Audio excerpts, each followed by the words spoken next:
G'day guys, Mad Matt here. Today's the day I get to change the front diff oil in the old 80 series. Now, I thought I'd talk to you about why we can do that. Now, it seems obvious. Of course you change the diff oil. Yes, of course you do. But it is important to use a quality product. So today I'm going to be showing you the Penrite gear oil, 80W90, which is a high-performance Australian-made gear oil. And why is high performance important? Well, it's this.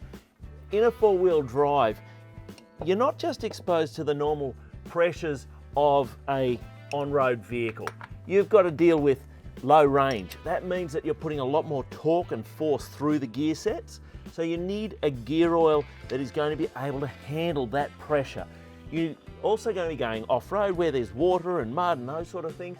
So the gear oil does need to be able to handle a little bit of that sort of moisture ingress. So you do need a quality oil. So now the oil's basically drained out, I'm just going to give this plug a bit of a clean up.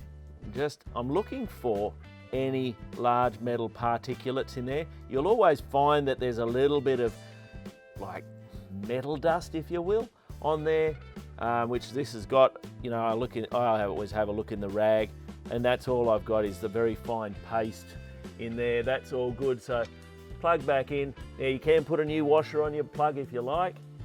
And then I'm going to show you how I put oil in my diff. Now what I use is this little homemade device I've made up. So all I got to do is fill it with oil. And what I use is one of these Enviro boxes.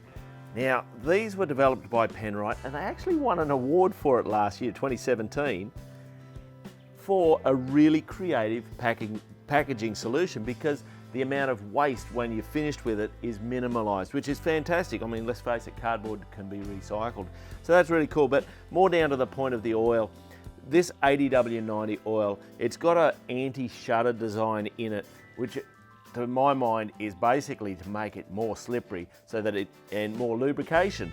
So they've really looked into a technology and developed something that's what they're calling it, the anti-shutter. But it's also got friction modifiers in there. Now friction modifiers are going to mean that you have a protective layer on the gear teeth that tends to be replaced by the oil and wears away under load. What it means is that your gear sets aren't being worn away nearly as much. And so it really gives you that protection that you need. So there are some great advantages to having a quality oil. Okay, that's full. Now, I'll just put my cap back in there. One of the other things on these Enviro boxes, which is kind of handy, get your marking pen. I've used another litre of oil. I'll show you how I put it in my diff. Now to use my little device, quite simple. Simply put the hose up in there, put some compressed air into the Schrader valve, and away she goes. Now from experience, I know that one of these is more than what I'm going to need to fill this differential. So if you'd like to find out some more about quality oils, just Google Penrite and check out their lube guide. It's going to tell you what lubrications you require for your four-wheel drive. I'm Mad Matt. Stay safe on the trails.